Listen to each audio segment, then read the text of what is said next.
Hola, ¿qué tal? Buenas tardes. Bienvenidos sean todos ustedes a esta nuestra segunda sesión de nuestro quinto Congreso Internacional de Neuroeducación, UMLA 2021. Es un placer volver a saludarles en esta tarde. A nombre de la Universidad José Martí de Latinoamérica, les doy la más cordial de las bienvenidas. Y recordemos un poco que el día de ayer tuvimos una serie de ponencias maravillosas, el pilar de la educación, en donde tendremos la presentación de 3 ponencias con diferentes expertos que abordarán cada uno de ellos esta especialidad que es tan importante para todos nosotros. Comenzaremos con la doctora Adriana Plasencia, quien tendrá a su cargo el tema implementación de políticas públicas desde la teoría de la complejidad. Seguiremos después con la doctora Berta Alicia Ruiz, quien tendrá a su cargo la ponencia creando ambientes de aprendizaje de la andragogía a la didáctica. Y cerraremos con la ponencia del doctor Eliud Quintero, quien tiene a su cargo innovación y tecnología educativa,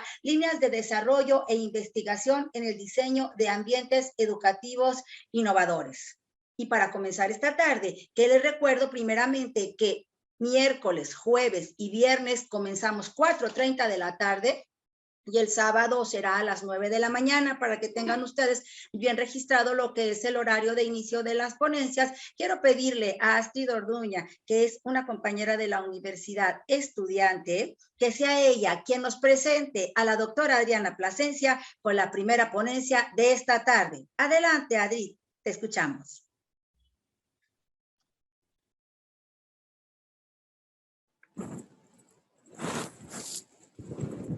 Gracias, doctora María Luisa.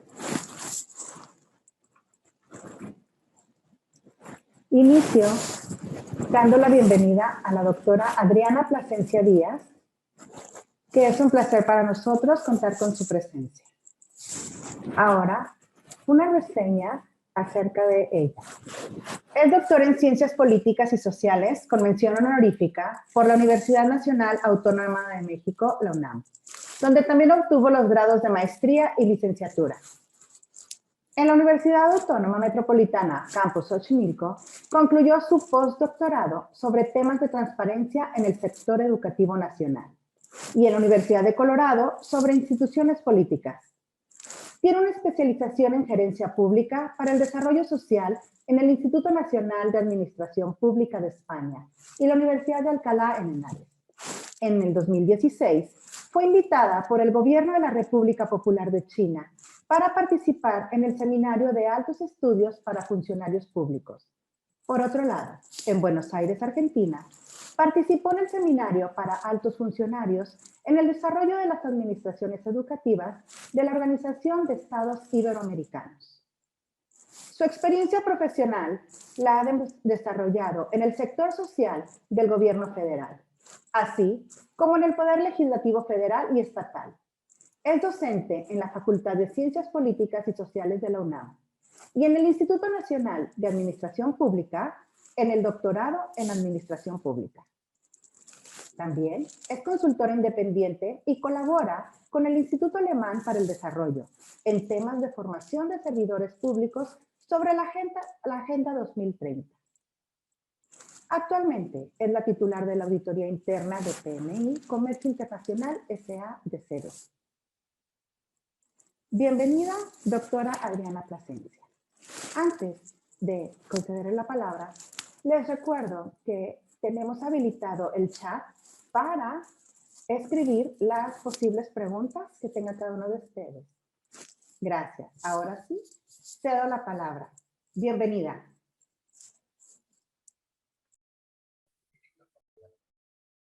Muchas gracias, maestra Astrid Orduña, y muchas gracias, maestra Mejía, por esta invitación, por el honor de estar en este quinto Congreso Internacional de Neuroeducación que promueve la Universidad José Martí, a la maestra Lilia, que, bueno, pues a través de ella tuve el placer de contactarlos y de tener la oportunidad de participar en un congreso con un tema tan fundamental como es el de la neuroeducación, el de la complejidad y el desarrollo educativo en términos generales.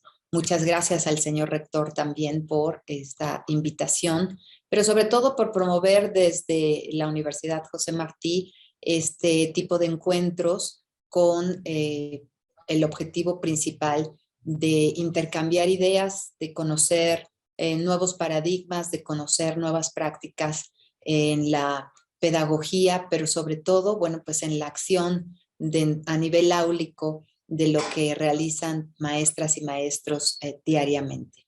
El desarrollo, la actualización y la formación permanente son ejes de la evolución educativa, del crecimiento educativo, no solamente en lo personal, sino también en lo institucional, en lo organizacional. Y el día de hoy, pues, la intención es platicar con ustedes esta fase y esta visión que no se realiza a nivel de aula, no se realiza, digamos, donde se da el hecho educativo, pero sin embargo tiene un gran impacto a nivel general, a nivel global. Y es la implementación de políticas públicas orientadas hacia la educación desde un contexto de complejidad. Por ahí, bueno, pues les envié la presentación, no sé si tuviéramos la presentación a la mano. Si no es así, no se preocupen. Pues lo que yo quisiera compartirles es, primero que nada, este contexto de lo que es una política pública, que no necesariamente es una política gubernamental. Una política pública es toda acción en la que intervienen el Estado, por supuesto, el Estado a través de sus diferentes niveles de gobierno. Habrá que recordar que en el caso de México, pues hay un nivel de gobierno federal, un nivel de gobierno estatal y, por supuesto, los niveles municipales. Desde los estados, por ejemplo, en Nuevo León, esta relación entre el ciudadano, entre el miembro de una sociedad, entre las personas que pertenecen a una comunidad y su gobierno municipal, al ser el nivel más próximo, es mucho más directo, es mucho más identificable que quienes vivimos en un territorio federal como es la Ciudad de México. Por eso es importante señalar que las políticas públicas no se refieren forzosamente a la acción gubernamental. En la política pública debe de intervenir forzosamente la sociedad. Ni siquiera los ciudadanos, no necesitamos ser ciudadanos para poder participar en el desarrollo, en el diseño, en la implementación o en la evaluación de las políticas públicas. Con ser miembros de una comunidad, con ser miembros de una sociedad y tener una preocupación por esa comunidad, nosotros podemos también plantear esos diseños o rediseños de las políticas públicas. Y además es importante contextualizar, pues, el momento histórico en el que vivimos, el momento histórico en el que se han desarrollado las últimas semanas, en los últimos casi ya dos años. Este contexto de pandemia en donde la educación en todos sus niveles, al ser un sector de servicios públicos, pero también privados, a nivel mundial vive todavía ahora un momento complejo y complicado, que son dos cosas distintas. Complejo y complicado porque la pandemia de COVID ha dejado un impacto importante, un impacto que parecería irresoluble, un impacto que de primera instancia parecía tan poco atendible, prácticamente inatendible en marzo del año pasado. Y lo cierto es que los gobiernos alrededor del mundo se vieron obligados a aplicar estrategias de confinamiento de manera irrestricta, sin saber bien a bien qué es lo que estaba sucediendo. Y el propósito era fundamentalmente seguir las directrices de muchos organismos internacionales, entre ellos, por supuesto, la Organización de las Naciones Unidas, con el propósito de evitar contagios masivos, ¿no? Sin embargo, esos contagios masivos se dieron, 1.600 millones de personas, de estudiantes alrededor del mundo, dejaron sus aulas, dejaron sus escuelas en todos los niveles y se situaron, en el mejor de los casos, en esquemas de formación a distancia. En esquemas de formación a distancia en los que sin duda la conectividad y la disponibilidad de dispositivos tecnológicos, pero además de conectividad, pues nos permitía justamente permanecer o darle cierta continuidad a los estudios. Esto sucedió, como ustedes bien lo saben, desde el preescolar hasta el nivel universitario y es evidente que la brecha digital preexistente al COVID exacerbó las desigualdades sociales, pero sobre todo las desigualdades para acceder y ejercer un derecho humano que es fundamental, que es el derecho a la educación. Los impactos de la pandemia que causó el SARS-CoV-19 en la educación a nivel mundial, sin lugar a dudas son significativos y profundos.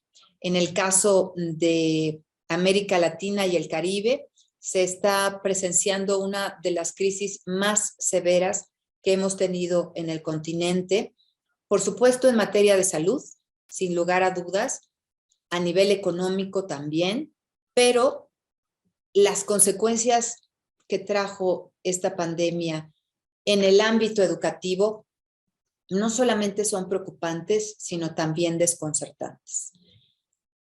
Por ello es que los gobiernos deben llamarse a la acción y a la acción inmediata.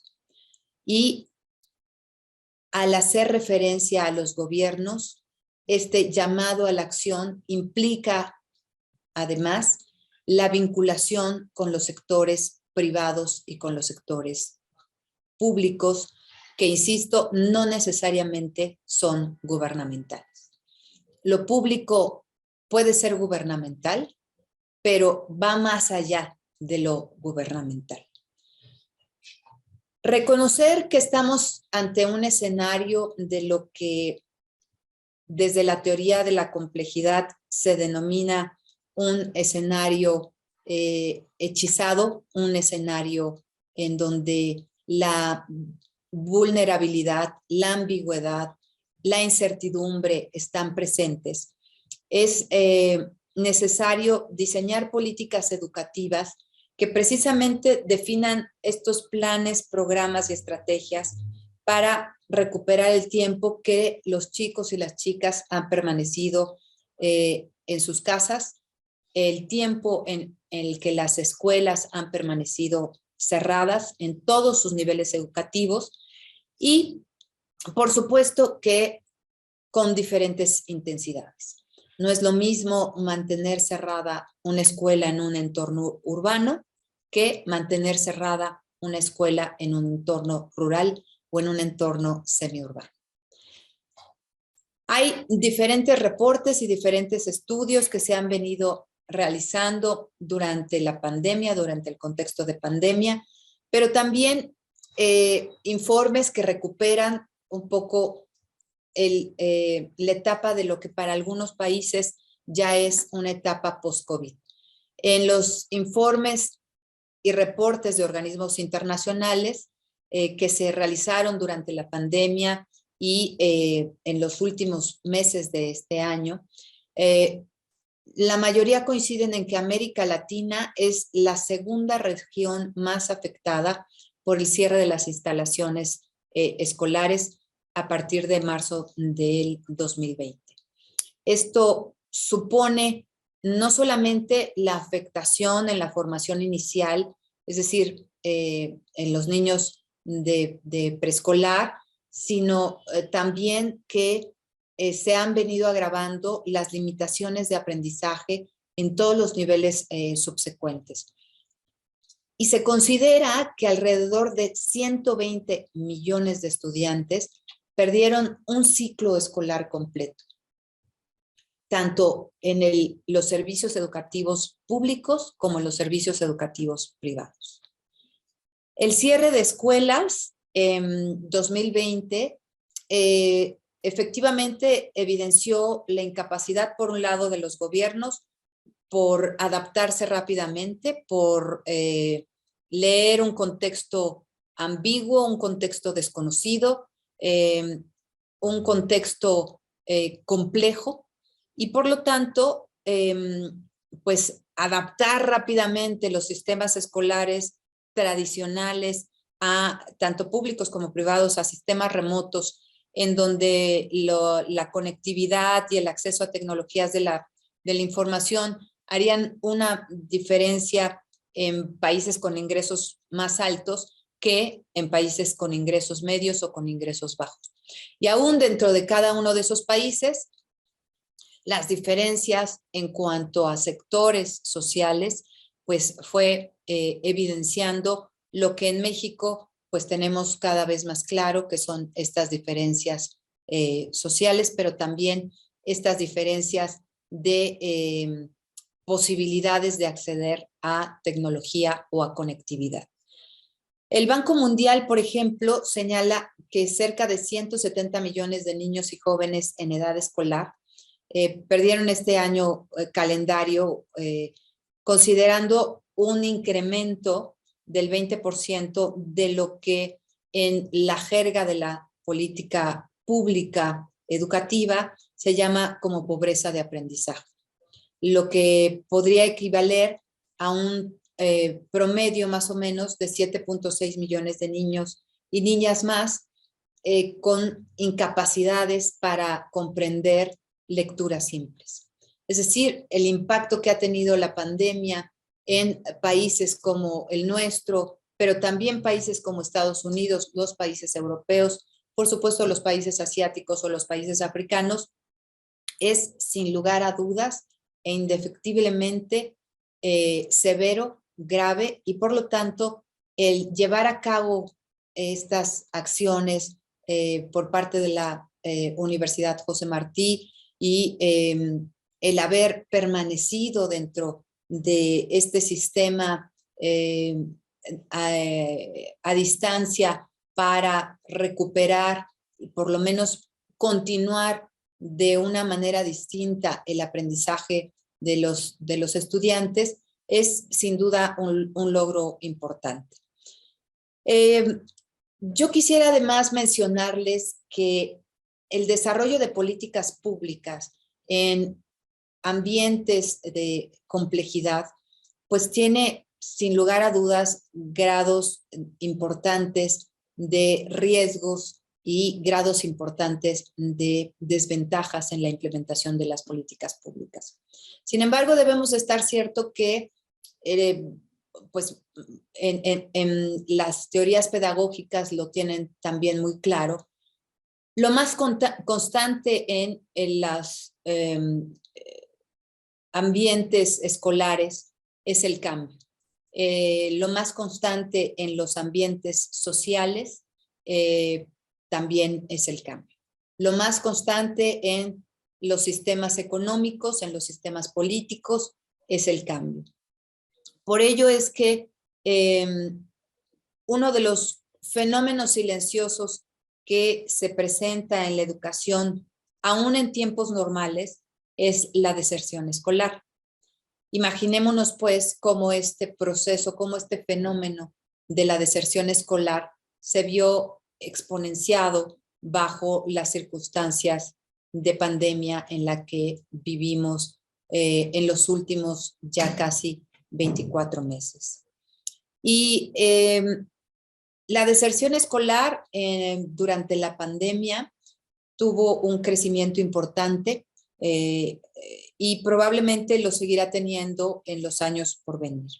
La deserción escolar se incrementa de forma natural, digamos de forma inercial, por diversos motivos, ante la imposibilidad de los padres o de los estudiantes también, de sus tutores, por contar con acceso a Internet, ¿no? Por tener dispositivos tecnológicos o por la necesidad imperiosa de destinar recursos a la atención de aquellos miembros de la familia que en el momento más álgido de la pandemia padecieron el contagio de la enfermedad. También en el peor de los casos, bueno, pues porque algunos de ellos perdieron la vida lamentablemente.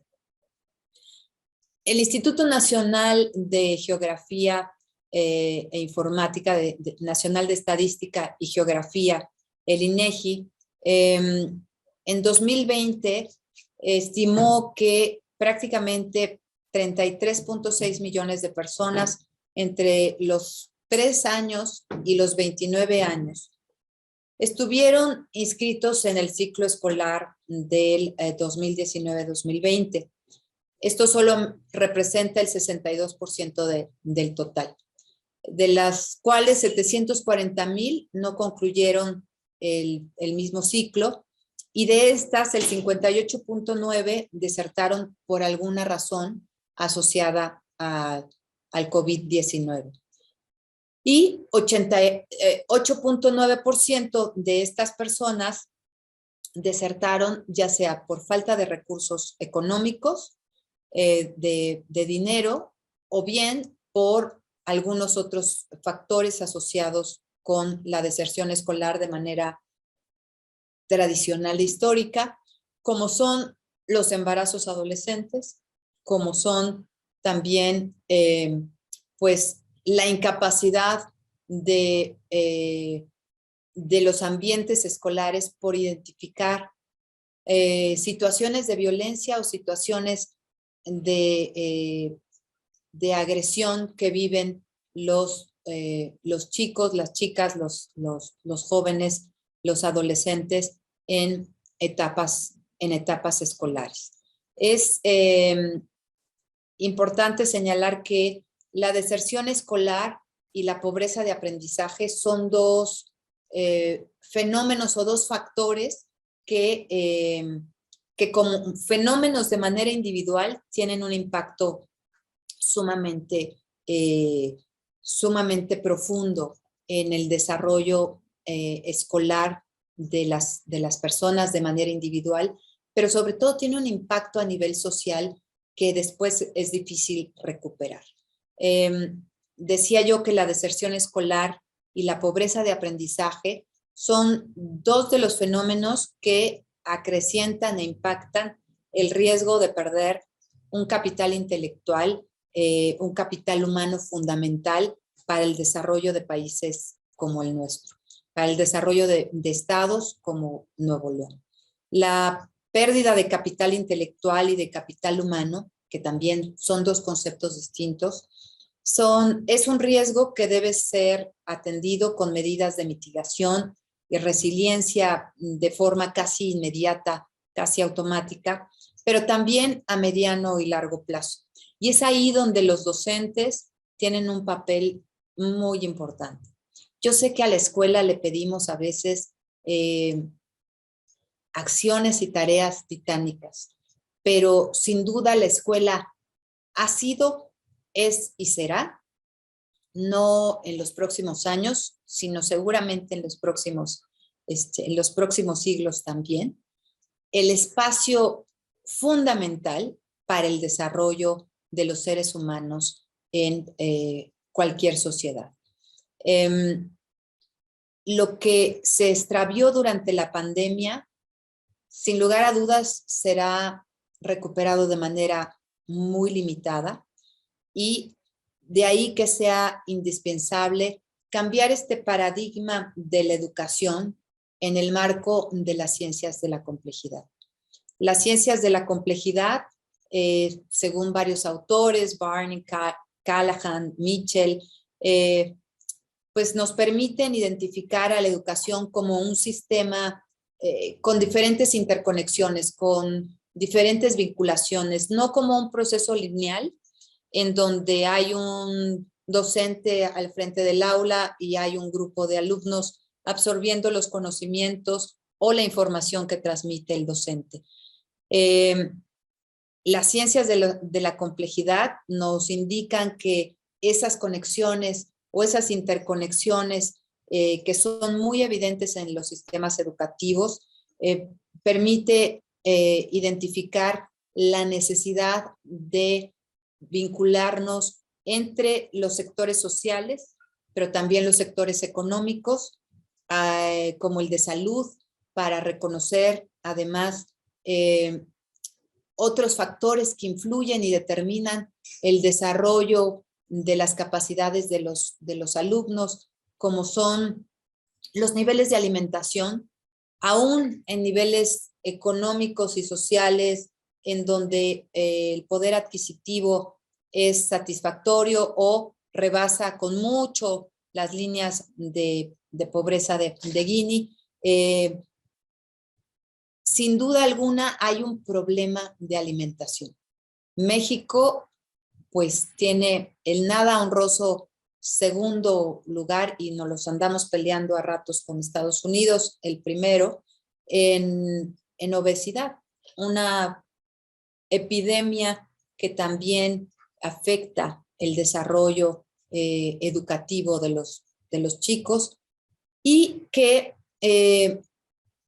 desde la teoría de la complejidad no podemos ver al hecho educativo como un hecho aislado. Las interconexiones que tiene el sistema educativo con otros sectores, como decía yo, y que ahora en la pandemia se vio de manera muy evidente, como el caso del sector salud, como el caso del sector alimentario, también nos remite a reconocer las interacciones y las vinculaciones, las interconexiones que tiene el sistema educativo, por ejemplo, con sectores como las comunicaciones, con sectores como el de transporte, así como también con pues otras materias que nos parecerían muy alejadas del hecho educativo, no por sus contenidos, sino por la manera en que podemos recuperar esos contenidos para poder mejorar el sistema educativo en su conjunto, diseñar mejores políticas públicas y sobre todo impactar en el aula de una manera distinta. Y me refiero a que el sistema educativo tiene interconexiones con disciplinas de lo más diversas, como son la biología, la física, la química, la ecología, entre muchas otras. El planteamiento sin duda es cambiar nuestros anteojos para mirar la educación desde la lente de la complejidad en un entorno de lo que se llaman entornos complejos, entornos VUCA o VICA por sus siglas en inglés, en donde la volatilidad, la incertidumbre, la complejidad y la ambigüedad están presentes ante pues, lo que sucedió como una tormenta perfecta, es decir, el impacto de una crisis sanitaria, pero que en el caso de México estaba combinada con un deterioro económico importante y también un contexto de seguridad pública adverso que viene afectando a países como México y diversas regiones de nuestro país desde hace algunos años. Al igual que otros países de la región latinoamericana, estos contextos de alta complejidad, de alta incertidumbre, volatilidad y ambigüedad, se suma pues, un elemento adicional que es la disminución, por ejemplo, del gasto público, una circunstancia económica difícil en donde la inflación está creciendo de manera desproporcionada en periodos muy cortos y que limita la capacidad de operación, por ejemplo, de las administraciones públicas, pero también de muchas organizaciones y de muchas empresas privadas para prestar los servicios educativos. La educación, decía al principio, es una actividad que trasciende un solo ámbito, un solo sector productivo, Y la educación es una actividad sin duda transversal, por lo tanto debe analizarse desde la transdisciplinariedad, y aquí hay un salto también de paradigmas, de visión de lo que era la interdisciplinariedad o la multidisciplinariedad a la transdisciplina. La transdisciplina que retoma de diferentes disciplinas sus objetos de estudio, pero también sus métodos de acercamiento para la construcción de conocimiento. Yo quisiera pues mencionarles rápidamente estos conceptos de complejidad a los que debemos referirnos y por lo menos debemos identificar. ¿Qué es la complejidad como tal? Bueno, pues generalmente confundimos el concepto de complejidad con el concepto de complicación.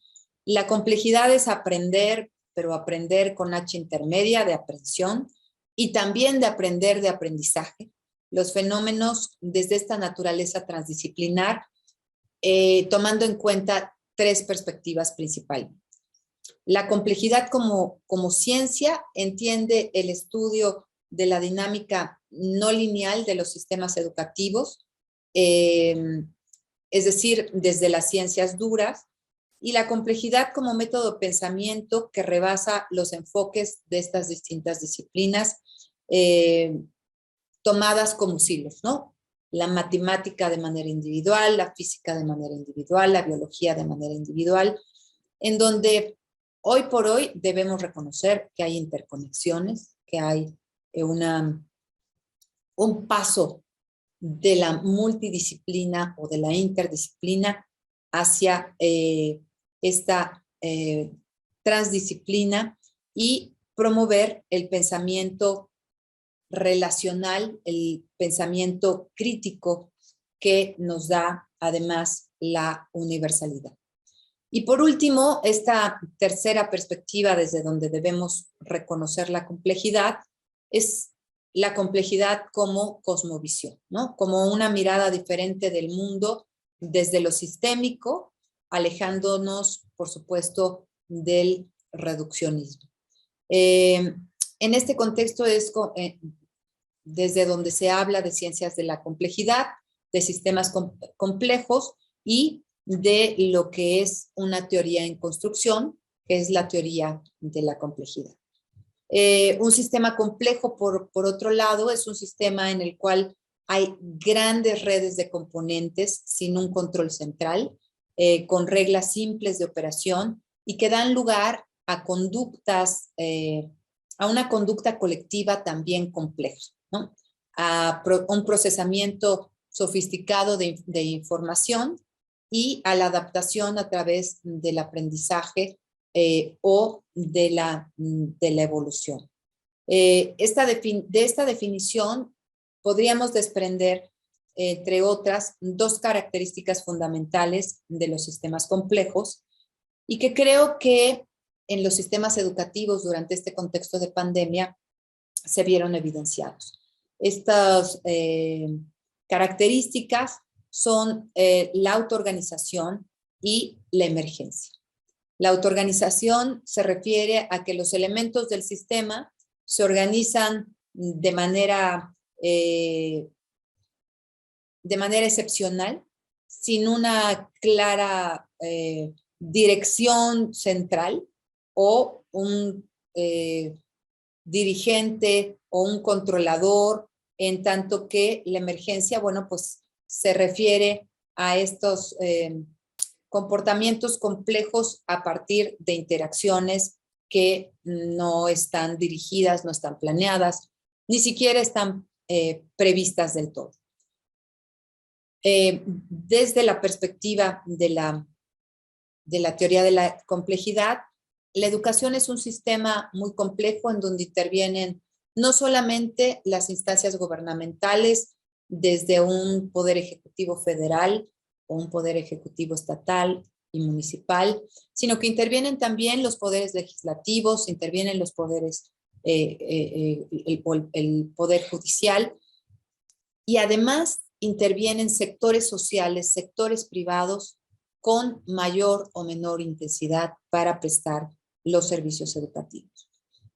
La educación es un sistema complejo que hoy por hoy requiere autoorganización ante la emergencia y ante la operación de ese sistema para la superación, por supuesto, de este contexto pandémico. Y, por supuesto, se abre la posibilidad de pensar lo educativo desde esta visión VICA, ¿no? De volatilidad, de incertidumbre, de manera permanente, ¿no? Las escuelas tradicionalmente se han percibido como estos centros aislados en donde se da el aprendizaje y a veces la teoría no se refiere mucho a la práctica o hay conocimientos que están completamente disociados con las realidades contextuales en donde se desarrolla el hecho educativo. Es decir, me refiero a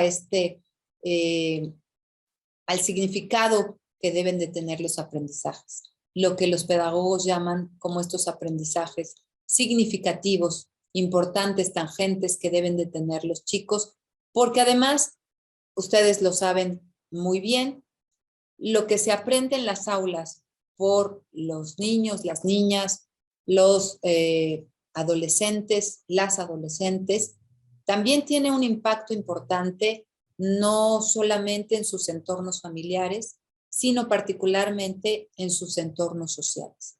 Y es ahí donde la transformación social tiene un impacto en un contexto de complejidad.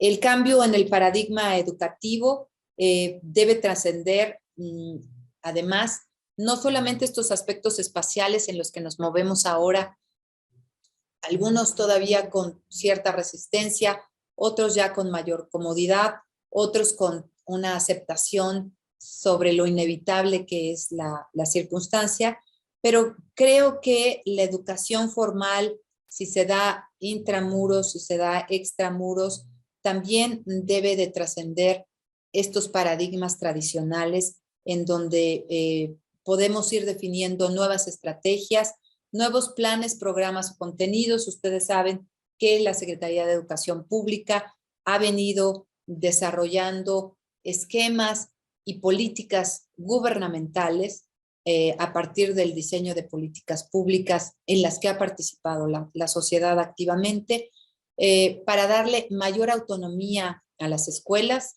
para que los centros escolares puedan definir en sus entornos más cercanos las prioridades, las emergencias y las estrategias para atender estas circunstancias.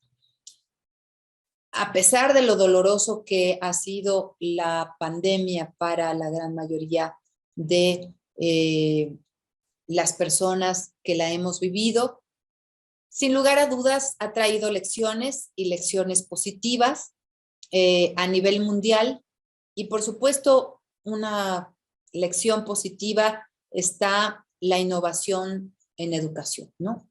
La necesidad de transformarnos, de transitar de un esquema áulico a un esquema de virtualidad, con sus limitaciones, con sus desventajas en este momento, pero creo que es algo que va a ir evolucionando, que además vamos a ir aceptando e introyectando, aprendiendo con H intermedia de una manera diferente, porque estábamos en un contexto pandémico y digamos que la única solución o la solución más próxima para poder continuar la formación educativa era llevarnos a la virtualidad, pero creo que las escuelas tenemos un gran compromiso para asumir las posibilidades de lo tradicional, pero también transitar a lo digital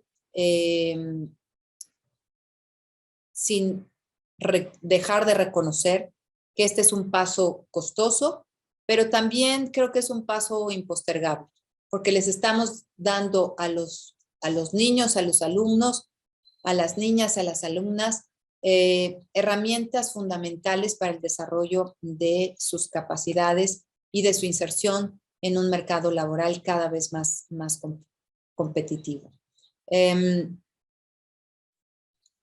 ahí la importancia de congresos como este, en donde se puedan compartir experiencias desde diversas latitudes del mundo, desde diversas regiones de nuestro país, y entender que la importancia del trabajo en el aula, sin lugar a dudas, debe de enfatizar el componente pedagógico.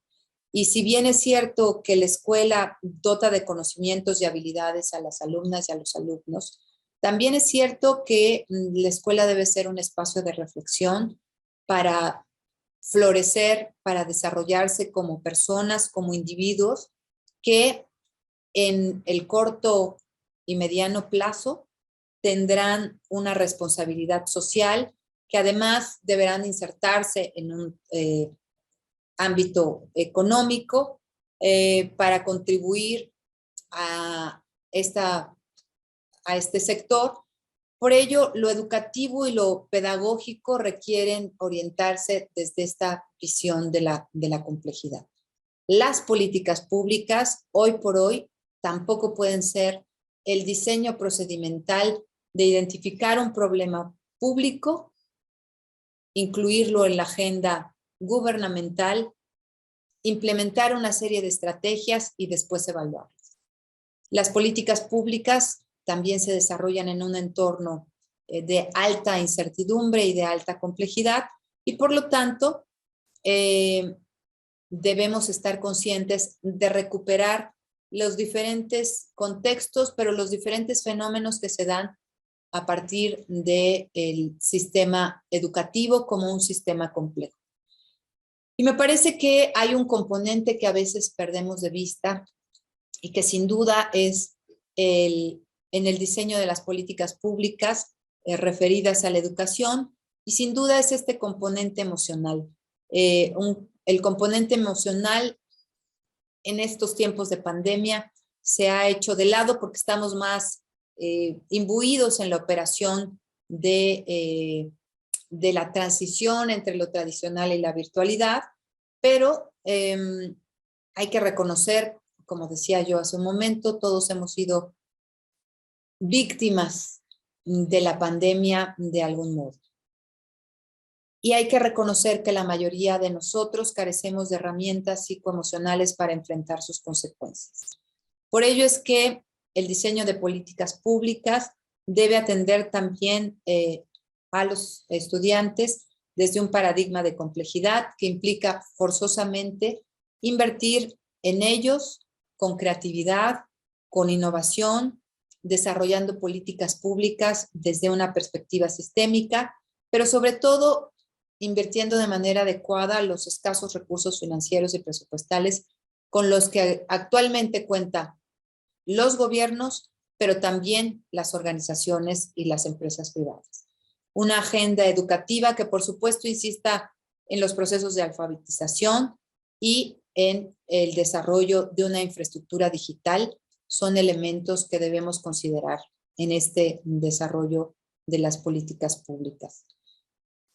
Y por último, quisiera mencionar pues algo que en ciudades tan importantes como Monterrey, en ciudades como el caso de la Ciudad de México, creo que la pandemia también ha dejado una gran lección, pues nos ha mostrado que algunos alumnos finalmente prefieren el sistema a distancia a trasladarse por periodos prolongados en sistemas de transportes a veces no tan efectivos, invirtiendo una buena parte de su tiempo, de sus recursos y de su energía para ir de la escuela, de la casa a la escuela y de la escuela a la casa.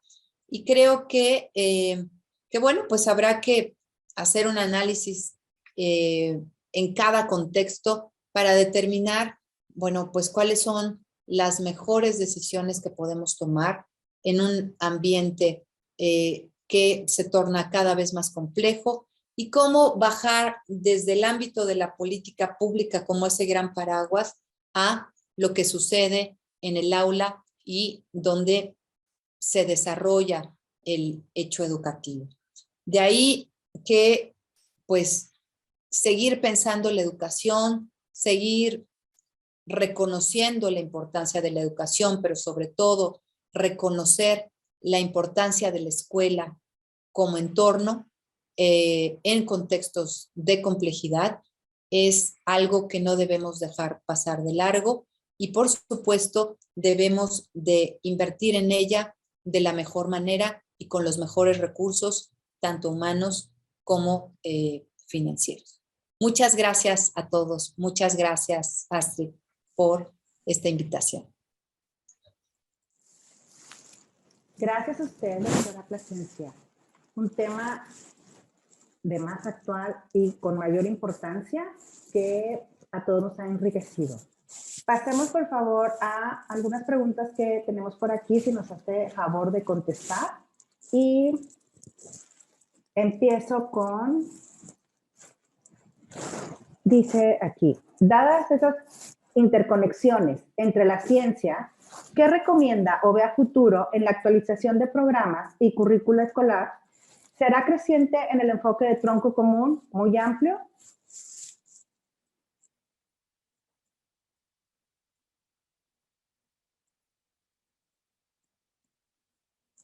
El micrófono. Ay, ya me abrieron el micrófono. Muchas gracias. Sí, creo que ese enfoque de tronco común, en donde no podemos hablar, por ejemplo, de salud sexual, ¿no? De manera aislada porque tiene implicaciones sociales, económicas, por supuesto políticas. Entonces, aún en los niveles de educación preescolar o de educación inicial, creo que esta visión a la que deben tornar los pedagogos para la construcción de sus currículos, de su currícula, debe orientarse hacia ello, ¿no? Hacia retomar lo que de diferentes disciplinas nos puede servir para dar a entender un fenómeno, para dar a entender un conocimiento específico. Y esta discusión la he tenido, por ejemplo, con muchos maestros de matemáticas. Los maestros de matemáticas, pues, piensan que pues la matemática es una disciplina específica con un objeto de estudio y una metodología también específica.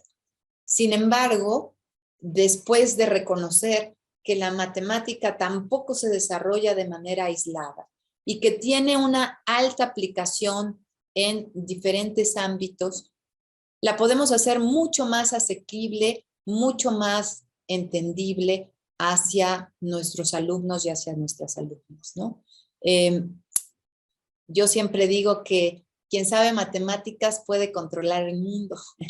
Entonces, bueno, pues los que tienen ese ánimo de participar en las decisiones de política pública, en las grandes decisiones de un país o de una sociedad, la matemática debe de ser vista también desde la transdisciplina y en un ámbito y en un contexto de complejidad.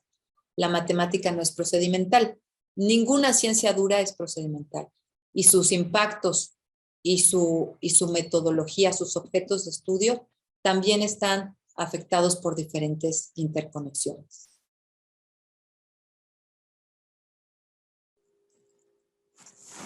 Gracias.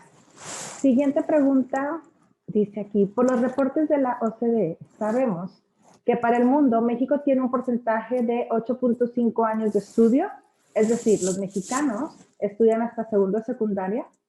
¿Hasta qué nivel considera usted que nos llevará la situación que se está viviendo durante la pandemia?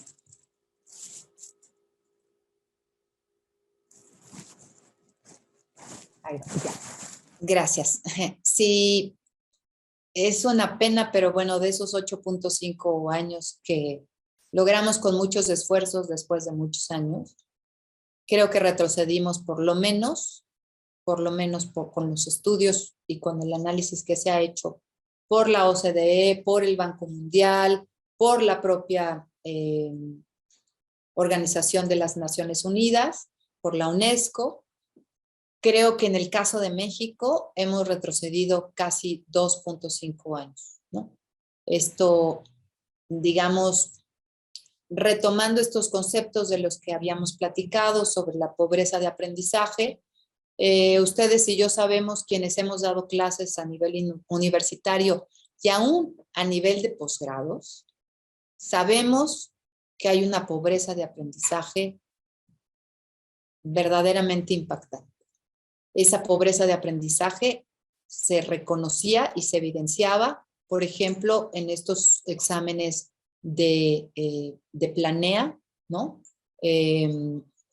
¿Y por qué salíamos tan bajos en los exámenes que aplicábamos o que se aplicaban a través de PISA?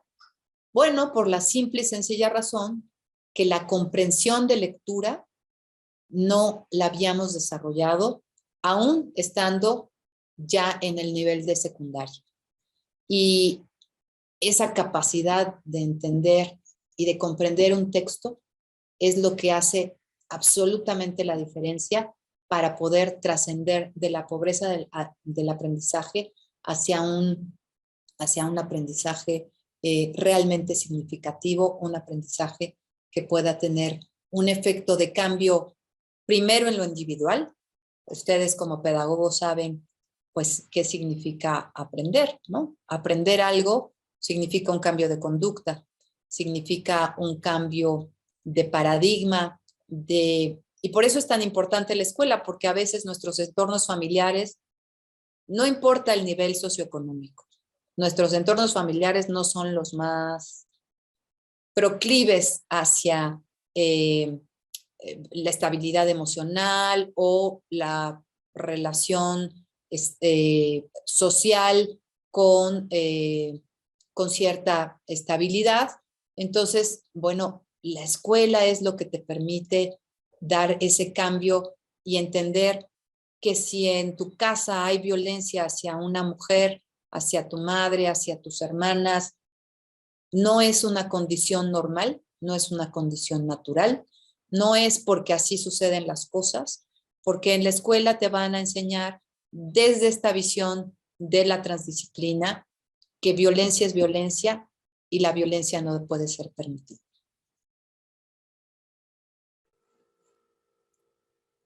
Gracias. Tenemos otra pregunta y dice, ¿qué futuro le ve a la modalidad de la educación virtual? Y tengo otra que pudiera usted contestar ambas. Dice aquí, ¿qué balance considera prevalecerá entre lo virtual y lo presencial?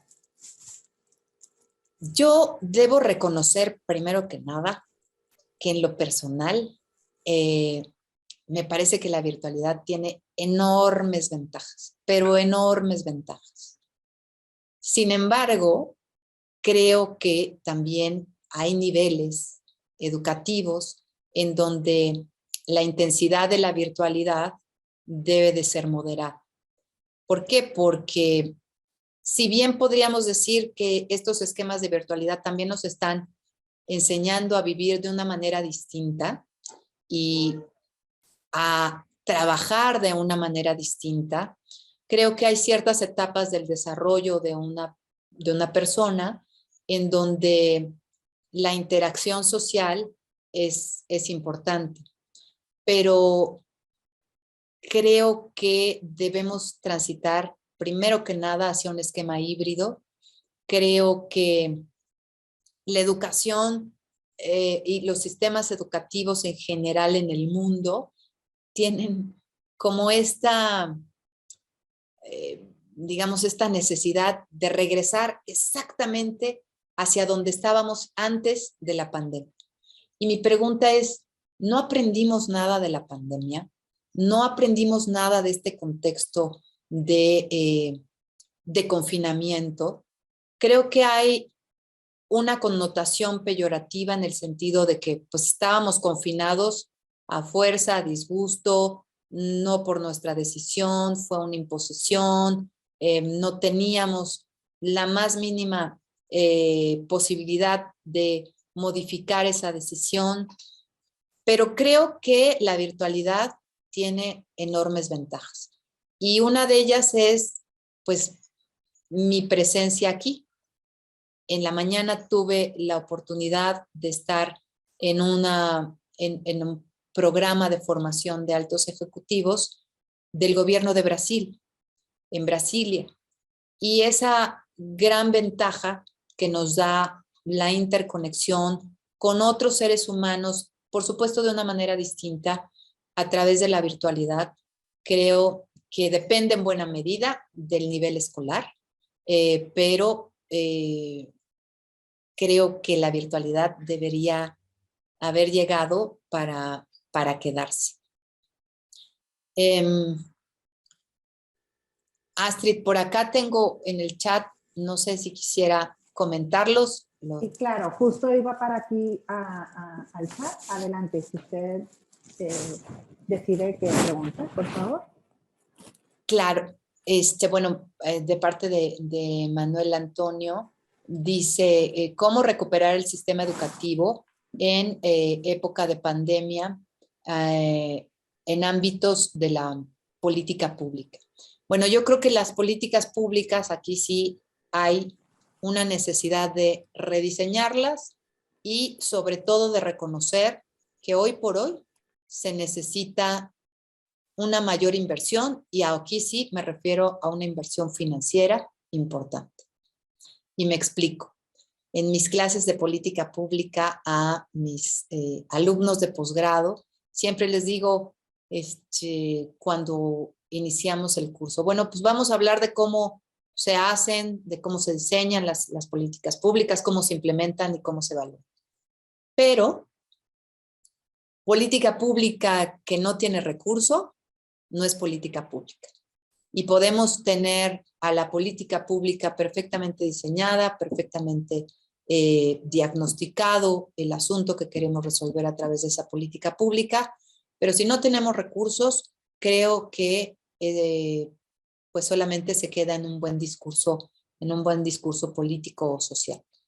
Las políticas públicas en un contexto de pandemia tienen que rediseñarse, uno, para recuperar a todos estos chicos pues que lamentablemente tuvieron que dejar su formación escolar, a también identificar que la infraestructura tecnológica con la que cuentan las escuelas, sean privadas o sean públicas, necesita diagnosticarse, necesita repensarse, necesita reconocerse por parte de los docentes que las capacidades digitales de muchos de los docentes tienen que ser actualizadas de manera casi inmediata, como sucedió, digamos, tengo muy presente el caso de la Universidad Nacional Autónoma de México, en donde hay una planta docente con profesores de gran experiencia, de gran tradición. Sin embargo, en estos contextos de virtualidad, bueno, pues se vieron un poco impactados, pero sin lugar a dudas creo que tomaron la actitud correcta, reconocieron que necesitaban actualizarse, que necesitaban un apoyo de primera instancia y ahora, bueno, pues son los más capaces para llevar una clase en Zoom, utilizando Miro, utilizando Mural, utilizando muchas herramientas tecnológicas que están a disposición de la mayoría de los docentes. Astrid. Gracias. Muchísimas gracias, doctora Plasencia. Qué gusto, qué honor que haya estado con nosotros. Agradecemos su tiempo y sobre todo su amplio conocimiento. Muchísimas gracias. Muchas gracias a ustedes, muchas gracias a la Universidad José Martí otra vez por darme esta oportunidad de compartir con ustedes y las preguntas que están en el chat, enseguida las contesto con todo gusto. Muy buena tarde a todos. Muchísimas gracias.